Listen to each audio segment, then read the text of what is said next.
dia, pessoal, tudo bem com vocês? Bem-vindos aí a mais uma aula. Eu espero que vocês estejam ótimos, que vocês tenham acordado assim com bastante vontade de estudar. Gente, hoje nós estamos iniciando aí o nosso segundo bimestre, né?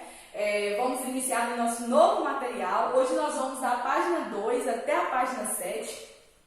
Galerinha, no material anterior vocês notaram que nós estivemos estudando sobre a estrutura, né, geológica aí do Brasil, falamos sobre os domínios de natureza, falamos sobre os domínios morfoclimáticos, tudo isso para oferecer uma base para que a gente compreenda, né, a partir de agora, alguns assuntos pertinentes à cultura e à economia do nosso país.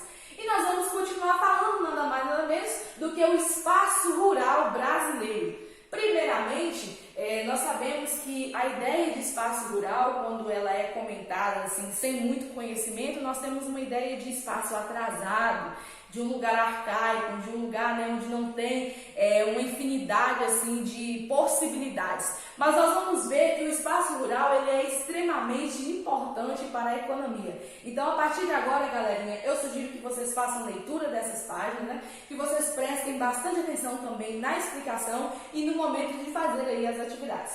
Então, vamos lá. Primeiramente, nós precisamos saber o que é o espaço rural. Para saber o que nós precisamos identificar características. Espaço rural, onde há menor concentração populacional. Então aí quando a gente fala sobre o espaço rural, nós já vamos nos ligar que lá tem uma menor concentração de pessoas, né? Uma menor concentração populacional. E também outra característica importantíssima são o tipo de atividades que são desenvolvidas dentro desse espaço rural. Quais são elas? Nós temos lá as atividades primárias. E quais são essas atividades primárias? O extrativismo, a pecuária e a agricultura são exemplos das 3 atividades primárias. Aí vocês vão perguntar, mas professora, o que é atividades primárias, né? Nós temos aqui a definiçãozinha no livro de vocês, na página 3, no quadradinho laranja, que diz assim: as atividades primárias são aquelas ligadas à produção de matéria-prima ou de produtos que ainda podem passar por processos complexos de transformação. Então, as atividades primárias estão aí para oferecer a matéria-prima que irá movimentar aí os setores dentro do espaço urbano. Agora nós vamos ver aí o que é o espaço urbano. Espaço urbano, uma característica, maior concentração populacional. Aí vocês vão logo se ligar, né? Que no espaço rural nós temos uma menor concentração de pessoas, no espaço urbano nós temos uma maior concentração de pessoas, nós temos mais pessoas. E dentro desse espaço urbano se desenvolvem aí atividades em 2 setores importantíssimos, que é o setor secundário, né? Que compreende aí a construção civil, que é a construção de prédios, de escolas, de casas, né? De todas essas instalações onde nós vemos que se desenvolvem diversas atividades. E também compreende um setor importantíssimo, que é o setor industrial. Aí vocês vão ver a ligação com as atividades primárias do espaço rural. Se nós não temos a matéria-prima, como é que nós vamos movimentar o setor industrial? Então, daí vocês já conseguem perceber a extrema importância do espaço rural. Sem o espaço rural seria impossível movimentar esse setor secundário. Aí, nós temos ainda o setor terciário, que compreende aí ao comércio e prestação de serviço. Vamos fazer uma interligação. Lá no setor primário, nas atividades primárias, nós promovemos aí a produção da matéria-prima, certo? No setor secundário, nós temos o setor industrial, que transforma essa matéria-prima em bens de consumo. E aqui no setor terciário, nós temos a fase final, né, dessa evolução da matéria-prima que se transformou em bens de consumo, que vai ser aí disposta no comércio, ou seja, vai estar à disposição de todos para ser adquirido. Por exemplo, a indústria têxtil, né? Produz a matéria-prima aí do algodão, o setor industrial vai produzir aí as nossas roupas e o comércio, né, que é o setor terciário, nós vamos lá comprar a nossa roupa bonitinha, ok? Então vocês vão ver que o espaço rural e urbano, eles têm uma inter-relação, ambos são muito importantes. Sem o espaço rural, claro que é a base de tudo, não poderia se desenvolver nenhuma dessas outras atividades econômicas importantíssimas. Como nós vamos centralizar os nossos estudos no espaço rural, nós vamos falar aí a respeito dessas atividades primárias. E a primeira atividade que nós vamos falar é o extrativismo. Vocês vão ver aí na página 4 do livro didático, né? Super interessante que vocês vão estar fazendo leitura. Primeira coisa, nós vamos entender o que é o extrativismo. O extrativismo compreende a coleta ou extração dos recursos naturais. É uma atividade extremamente antiga, ainda mais antiga do que a agricultura. Por quê? Você sabe que há cerca de 10 mil anos atrás, né, começou aí a se desenvolver a agricultura e as populações elas começaram a se tornar sedentárias. Mas antes disso, nós tínhamos populações nômades que viviam exclusivamente da extração.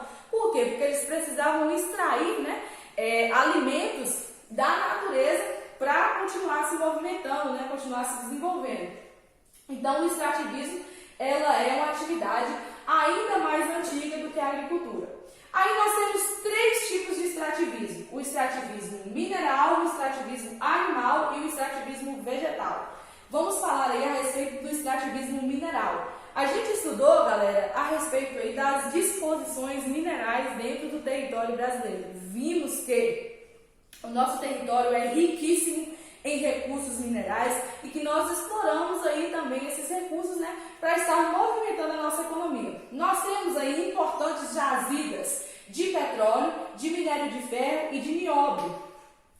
Nós já falamos sobre a questão aí da extração do petróleo e do minério de ferro, né? E vamos falar também sobre esse outro mineral que é o nióbio. O nióbio, galera, ele se concentra em sua maior parte de todas as reservas mundiais dentro do território brasileiro.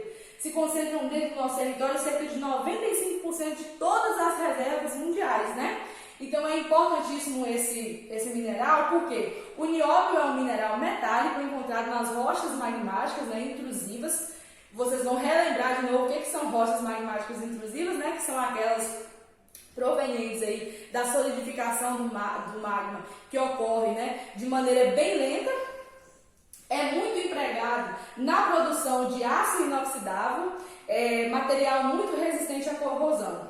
Então, vocês vão ver que nós temos uma grande disposição de recursos minerais e esses recursos eles são extraídos. A extração desses recursos geram aí alguns problemas ambientais, né? Nós vamos ver mais adiante. E há uma preocupação em extrair, né, de maneira sustentável. E vamos falar também, galera, sobre o extrativismo animal. O que é esse extrativismo animal? Ele compreende a caça e a pesca. Está determinantemente proibido no nosso país desde aí, né, de 1967. Vocês vão ver quando estiverem fazendo leitura da página 5, a caça dentro do território brasileiro. Aí vocês vão ver que vai abrir uma exceção. Por quê? Porque precisa ter um controle de superpopulação de algumas espécies, como de javalis e de jacarés. Então, em determinadas épocas do ano, o IBAMA, que é o órgão competente aí por fiscalizar essa questão animal, eles abrem essa exceção, né, para a caça e para o controle, né, populacional aí dos javalis e dos jacarés em algumas regiões brasileiras. Nós também vamos estudar ao longo desse ano, né, onde é que ocorre essa liberação aí para a caça. Já a pesca, pessoal, é uma atividade econômica importantíssima. O Brasil está entre os 20 maiores produtores mundiais de pescado. Essa pesca, ela se desenvolve de duas maneiras. Ela se desenvolve de maneira artesanal ou de maneira industrial.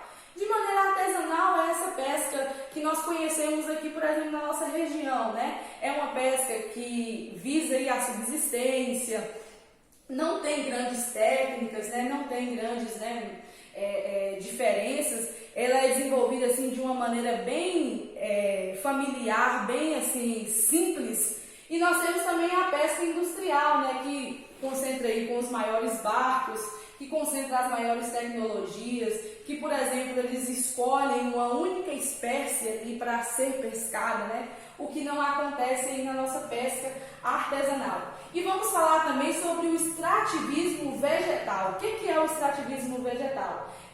São a extração aí dos recursos naturais vegetais, né? Que geralmente ocorre aí de maneira sustentável. O que é extraído? São madeiras, fibras, sementes, raízes e frutos. Onde é que se concentra aí o maior índice de extrativismo vegetal? Lá na região norte, né? Vocês vão acompanhar aí na página 6 e também na página 7, né? E vocês vão ver que onde se concentra esse maior extrativismo vegetal é lá na região norte. Uma coisa interessante também que vocês vão trabalhar no Conexões, pessoal, é a respeito aí da biopirataria. O nosso país, ele sofreu com a biopirataria, por quê? Porque nós antes tínhamos aí as nossas seringueiras, né, que produzem o látex, que concomitantemente vai gerar também a borracha, e nós sofremos aí, lá em 1846, por volta de 1876, nós sofremos uma invasão do inglês Henry Wickman. O que acontece? Esse inglês, ele pegou aí mais de cerca de 70 mil mudas, 70 mil sementes, né, da seringueira e levou para plantar fora do nosso território. Então, nós deixamos de ser, né, os produtores exclusivos aí do látex. Galera, vocês vão ver também que essas atividades de extrativismo vegetal, elas são desenvolvidas por comunidades. Essas comunidades nós vamos estudar a respeito das culturas, né, que elas representam. A respeito da importância também que elas têm na questão da preservação ambiental. Por quê? Porque eles visam extrair da natureza, mas dar a chance dela se renovar novamente, né, para que essa extração ela continue e perdure aí por muitos e muitos anos, né, para as próximas gerações. Alguns desses exemplos são os quilombolas, os seringueiros, os ribeirinhos, né, e os caiçaras, que são comunidades aí que se preocupam com o extrativismo vegetal, né, que produzem aí de maneira sustentável. Galera, essa foi a nossa aula de hoje. Sugiro que vocês façam aí leitura do material, né? Tem atividade aí na página 7. Eu sugiro que vocês façam, né, uma atividade só de 3 questões e que vocês tenham um bom dia e qualquer dúvida é só me chamar. Beijo!